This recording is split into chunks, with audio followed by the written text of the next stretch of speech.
دوستو، کیا آپ کو پتا ہے کہ دنیا کی سب سے اونچی بلڈنگ برج الخلیفہ پر 12,000 ورکرز ایک ساتھ کام کرتے تھے۔ اس بلڈنگ میں 24,000 گلاس پینلز لگائے گئے ہیں، اور کیا آپ کو پتا ہے کہ ان گلاس کا وزن A380 ایئر کرافٹ کے برابر ہے۔ یہ بلڈنگ اتنی اونچی ہے کہ 100 کلومیٹر دور سے بھی اس کی چوٹی کو دیکھا جا سکتا ہے۔ اور کیا آپ کو پتا ہے کہ جو اس بلڈنگ پر ایڈز لگائی جاتی ہیں وہ کافی مہنگی ہوتی ہیں۔ اس پر صرف 3 منٹ کی ایڈ لگانے کے لیے 50 لاکھ روپے کا خرچہ آتا ہے۔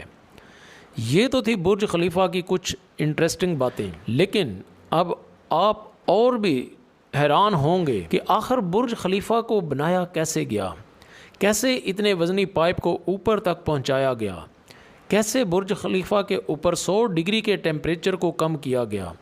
تو جاننے کے لیے اس ویڈیو کو آخر تک لازمی دیکھیں۔ اگر آپ نے ابھی تک میرا چینل سبسکرائب نہیں کیا تو جلدی سے سبسکرائب کر لیں تاکہ آنے والی نیو ویڈیوز کا نوٹیفیکیشن بر وقت آپ کو مل سکے۔ 2716 فٹ اونچی اس عمارت پر $1.5 بلین کا خرچہ آیا تھا، یعنی قریب 11,000 کروڑ روپے۔ دوستو، کیا آپ کو پتا ہے کہ اس بلڈنگ کو بنانے کے لیے صرف 6 سال کا عرصہ دیا گیا تھا، اور اتنے کم عرصے میں کنسٹرکشن کا کام ممکن ہی نہیں تھا، اور اسی لیے بلڈنگ کا ڈیزائن شروع کر دیا گیا۔ جیسے جیسے اس کی کنسٹرکشن ہوتی گئی تو ساتھ ساتھ اس کا ڈیزائن بھی تیار ہوتا گیا۔ یہ بات شاید آپ کو نہ پتہ ہو کہ برج الخلیفہ دبئی کی ریت میں کھڑا کرنا ممکن نہیں تھا، اسی لیے اس کو بنانے کے لیے 192 سٹیل پائپ کو زمین میں دھنسایا گیا، اور پھر جا کر برج خلیفہ کی کنسٹرکشن کو شروع کیا گیا۔ اور شاید آپ کو پتہ نہ ہو کہ پورے برج الخلیفہ کا وزن ان سٹیل پائپ پر ہی کھڑا ہے۔ کیا آپ کو پتہ ہے کہ یہ بلڈنگ اتنی اونچی ہے کہ جب سیمنٹ کو نیچے سے اوپر لے جانے لگے تھے تب سیمنٹ اوپر جاتے جاتے سوکھ جاتا تھا، اسی لیے انہوں نے برج الخلیفہ میں موٹے موٹے پائپ استعمال کیے۔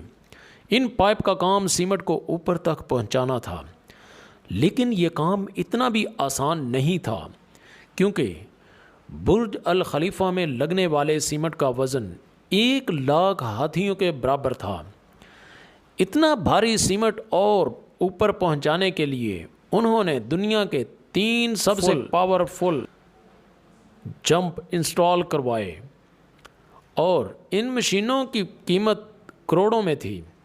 اس کے علاوہ جب برج الخلیفہ کی کنسٹرکشن مکمل ہو گئی تب اس پر گلاس پینل لگانے کی باری آئی، اور برج الخلیفہ پر مکمل 24,000 گلاس پینل لگنے تھے۔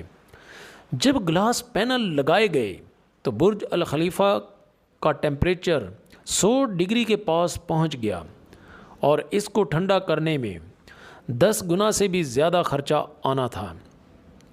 اور اسی لیے اس مسئلے کے حل کے لیے مشہور زمانہ انجینئر جان زرافہ نے کہا کہ ان کے پاس اس مسئلے کا حل ہے، اور انہوں نے ایک خاص قسم کا گلاس پینل بنایا جو سورج سے نکلنے والی شعاؤں کو ریفلیکٹ کر دیتا تھا۔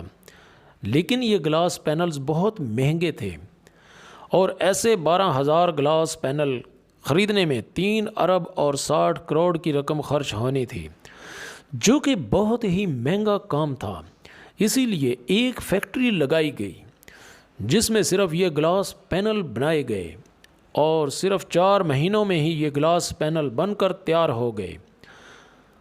اب ساری کنسٹرکشن مکمل ہو گئی، لیکن کیا آپ نے سوچا ہے کہ آخر کار اوپر کا سٹیل پائپ کیسے لگایا گیا، اس کو اوپر کیسے رکھا گیا؟ ویسے آپ کو بتا دیں کہ وہ پائپ پیچھے سے دیکھنے میں چھوٹا لگتا ہے، لیکن اس کی لمبائی 136 میٹر ہے، اور وہ 350 ٹن کا ہے۔ دنیا میں ایسی کوئی کرین نہیں تھی کہ وہ اتنے بھاری پائپ کو برج الخلیفہ کے اوپر رکھ سکے۔ اسی لیے انجینئرز نے یہ مشورہ دیا کہ وہ پائپ کو چھوٹے چھوٹے ٹکڑوں میں کاٹ کر اوپر لے جائیں گے، اور اس طرح ان پائپ کے ٹکڑوں کو اوپر لے جایا گیا۔ پورا برج الخلیفہ مکمل ہو گیا تھا، لیکن سالوں کی کنسٹرکشن کی وجہ سے پورا مٹی سے بھرا ہوا تھا، اور ابھی سب سے بڑا کام تھا اس کو باہر سے پالش کرنے کا۔ انجینئر نے اس کا کوئی بھی سولوشن سمجھ نہیں آیا اور اسی لیے انہوں نے ورکرز کو ہی رسیوں سے لٹکا کر برج الخلیفہ کو ٹوٹل 24,000 ونڈو پینل کو صاف کروایا، اور یہ کام ابھی تک ورکرز کی مدد سے ہی کیا جاتا ہے۔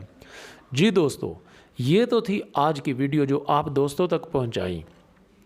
اگر آپ نے ابھی تک میرا چینل سبسکرائب نہیں کیا تو میرے چینل کو سبسکرائب کر لیں اور بیل آئیکن کو دبا دیں تاکہ آنے والی نیو ویڈیوز کا نوٹیفیکیشن بر وقت آپ کو مل سکے۔